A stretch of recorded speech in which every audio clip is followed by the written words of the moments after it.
নমস্কার। আমি আজকে এসেছি স্বপ্নের করিডোর। সম্পাদক মহাশয় আজকে এখানে উপস্থিত নেই। জয়ন্ত দত্ত মহাশয়কে আমার নমস্কার জানাচ্ছি। তাড়াতাড়ি সুস্থ হয়ে উঠুন। আর অনেক বই আমি দেখেছি, আরও দেখব। কিছু আমি সংগ্রহ করবো বলে আজকে এসেছি। ওনারা আমাকে একটা কবিতা বলার জন্য বলেছেন।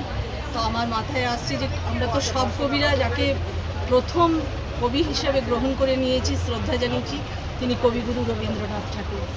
আর এই রথের মেলায় সেজে গুজে না এসে আমি যাতে সহজেই সবাই আসতে পারে, ওই জন্য ওনার চিরায়মনা আমি আজকে বলছি। যেমন আছো তেমনি এসো, আর করো না সাজ।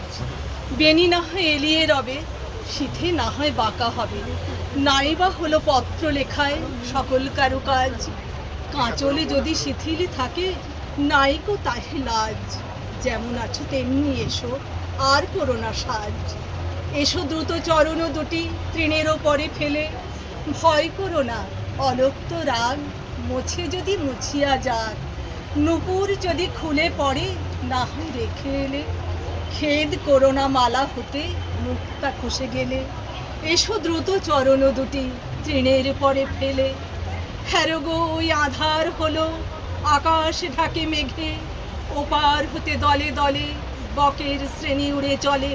থেকে থেকে শূন্য মাঠে বাতাস ওঠে জেগে।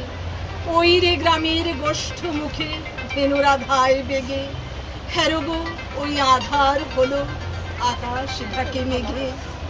প্রদীপ খানি নিভে যাবে, মিথ্যা কেন জালো? কে দেখতে পায় চোখের কাছে, কাজল আছে কিনা আছে। তরল তব সজল দিঠি মেঘের চেয়ে কালো। আখির পাতা যেমন আছে এমনি থাকা ভালো। কাজলে দিতে প্রদীপ খানি, মিথ্যা কেন জালো?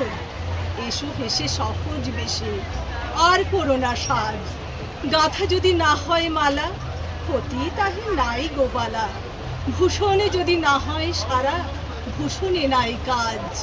মেঘে মগন পূর্ব গগন, বেলা নাই রে আজ।